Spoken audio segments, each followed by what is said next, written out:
안녕하세요. 당귀다TV 구독자 여러분. 오늘 들려드릴 소식은 바로 K조선업 유령선 위의 파티입니다. 지금 대한민국 조선업이요. 그야말로 수주 잭팟이 터졌거든요. 그런데 참 이상합니다. 현장의 분위기는 싸늘하다 못해 꽁꽁 얼어붙었다고 해요. 오늘 이 기이한 불일치 저희가 한번 제대로 파헤쳐보겠습니다. 이게 바로 지금 K조선업이 딱 마주한 현실입니다. 왼쪽을 보시면 숫자는 그야말로 축제 분위기죠. 기록적인 수주로 4년치 일감을 확보했고 세계 시장을 거의 지배하고 있습니다. 그런데 오른쪽을 보세요. 현장은 완전 전쟁터입니다. 핵심 인력인 숙련공들은 떠나가고 남아있는 사람들은 불안감에 떨고 결국 심각한 인력난에 허덕이고 있는 거죠. 뭐랄까 진짜 성대한 잔치집에 초대받았는데 막상 가보니 먹을 음식이 하나도 없는 딱 그런 기분이랄까요? 자, 그럼 이 역설적인 상황을 제대로 이해하기 위해서요. 먼저 우리를 착각하게 만드는 이 화려한 숫자들부터 한번 자세히 들여다보겠습니다. 4200만 CGT. 여기서 CGT라는 건요, 그냥 배 무게가 아니고 선박의 종류나 부가가치 같은 걸 다 고려해서 환산한 무게단이라고 보시면 돼요. 이게 바로 우리나라 조선소들이 확보한 총 수주 잔량입니다. 규모가 상상이 되시나요? 어마어마하죠? 특히 돈이 되는 고부가가치 선박, 예를 들면 LNG 운반선 같은 분야는 사실상 우리가 독점하고 있다고 봐도 무방합니다. 이 숫자만 보면 대한민국 조선업의 미래는 정말 탄탄대로처럼 보입니다. 그리고 이 엄청난 수주량이 의미하는 건 뭐냐? 앞으로 4년 동안은 우리 조선소들이 쉴 틈 없이 배를 만들어야 한다는 겁니다. 불안 걱정 없이 공장을 계속 돌릴 수 있다는 거죠. 이야, 정말 대단한 성과예요. 진행자님, 근데 좀 이상한데요?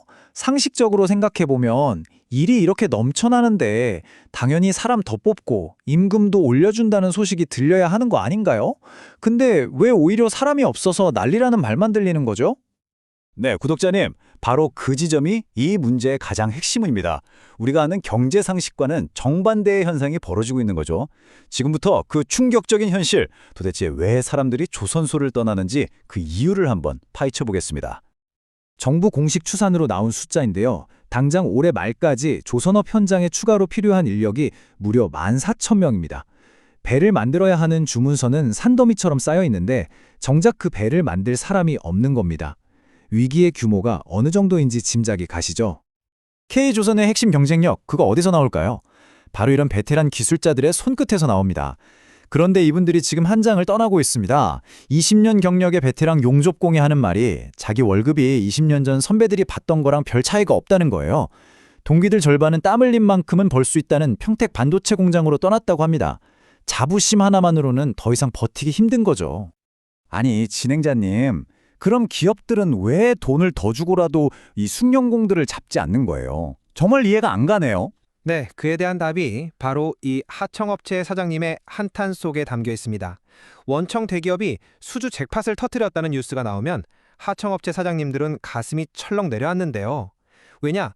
그 이익이 자기들한테까지 내려오기는커녕 오히려 단가 압박만 더 심해지니까요. 결국 하청업체는 살아남기 위해 인건비를 줄일 수밖에 없고 그 결과가 바로 저임금 외국인 노동자 고용으로 이어지는 겁니다. 그리고 바로 이 지점에서 K조선업 전체를 위협하는 아주 치명적인 악순환이 시작됩니다. 전문가들은 이걸 저임금의 덫이라고 부릅니다. 지금 현장에 새로 투입되는 많은 외국인 노동자들이 받는 임금이 최저임금 수준인 월 220만 원 안팎이라고 합니다. 물론 이분들의 노동은 정말 소중하죠. 하지만 이 낮은 임금 수준이 산업 생태계 전체에 심각한 왜곡을 만들고 있다는 게 문제입니다. 자, 이 악순환의 구조는 이렇습니다. 잘 들어보세요. 첫째, 원청이 하청에 단가 압박을 가합니다. 그럼 둘째, 하청은 살아남기 위해서 어쩔 수 없이 저임금 외국인 노동자를 고용하게 되죠. 셋째, 임금이 오를 기미가 안 보이자 국내 숙련공들은 더 나은 일자리를 찾아서 현장을 떠나버립니다. 그리고 마지막으로 숙련공이 떠난 빈자리를 더 많은 저임금 노동자로 채우면서 기술력은 점점 약해지고 산업 전체의 임금은 아래쪽으로 평준화되는 겁니다. 이 끔찍한 굴레가 지금 계속 반복되고 있는 거죠.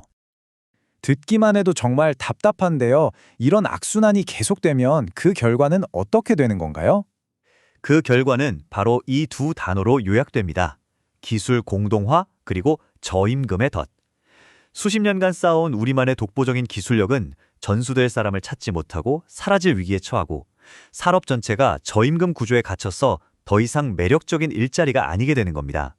겉은 화려하지만 속은 텅 비어가는 유령선처럼 말이죠. 자, 그럼 이대로 그냥 주저앉아야만 하는 걸까요? 아닙니다. 문제의 본질을 봤으니 이제는 해법을 이야기할 시간입니다. 단순히 외국인 노동자를 더 데려오는 식의 임시 방편 말고요. 이 구조 자체를 바꾸는 근본적인 해결책이 필요합니다. 그 근본적인 해결책의 핵심 키워드는 바로 상생입니다. 우리가 너무나 익숙하게 들어온 단어죠. 하지만 지금 대한민국 조선업에 이 상생이라는 가치보다 더 절실한 건 없습니다. 원청과 하청, 내국인과 외국인, 기업과 노동자, 이 모두가 함께 살 길을 찾아야만 이 지독한 악순환의 고리를 끊어낼 수 있습니다. 전문가들이 제시하는 상생의 길은 크게 세 가지입니다. 첫째, 원청이 벌어들인 이익을 하청과 공정하게 나눠야 합니다. 이게 제일 중요해요. 그래야 하청도 우리의 기술자들에게 제대로 된 임금을 줄 수 있지 않겠습니까? 둘째, 정부가 나서서 강력한 사회 안전망을 만들어야 합니다. 혹시 불황기에 해고되더라도 다시 일어설 수 있다는 믿음이 있어야 노동자들이 안심하고 조선소에 남을 수 있습니다. 그리고 마지막으로 정부가 단순한 중개인이 아니라 공정한 심판이 되어서 무너진 신뢰를 회복시키고 조선소 노동자라는 직업의 자부심을 되찾아 주어야 합니다. 결국 K조선업의 미래는요, 수주계약서에 적힌 숫자에 달려있지 않습니다. 바로 여기 현장에서 땀 흘리는 노동자들의 손, 그리고 그 땀의 가치를 우리 사회가 제대로 인정해주는 그 성숙함에 달려있는 겁니다. 이제 우리는 선택의 기로에 섰습니다. 단기적인 이익을 위해서 이 위태로운 최저임금의 유령선을 계속해서 띄울 것인가? 아니면 시간이 좀 걸리더라도 모두가 함께 성장하는 튼튼한 상생의 함대를 만들 것인가? 구독자 여러분의 생각은 어떠십니까? 저희 당귀다TV는 그 해답을 찾는 여정에 끝까지 함께하겠습니다. 여러분의 구독과 알림 설정은 저희가 진실을 향해 나아가는 이 항해에 정말 큰 힘이 됩니다. 꼭 부탁드립니다. 지금까지 당신의 귀에 다양한 소식과 지식을 쏙쏙 넣어드리는 당귀다TV였습니다. 감사합니다.